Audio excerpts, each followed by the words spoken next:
وفجأة لقيت أخويا اللي مات من شهر واقف قدامي.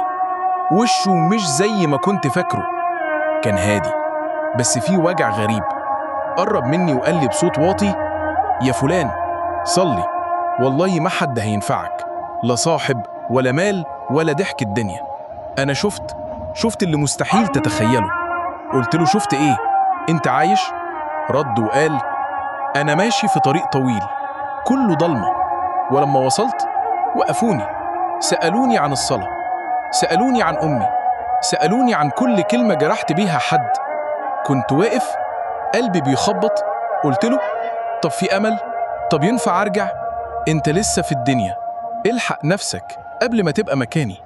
خاف من يوم الكل فيه هيتسأل. صحيت وأنا بعيط، قمت على طول اتوضيت وصليت الفجر.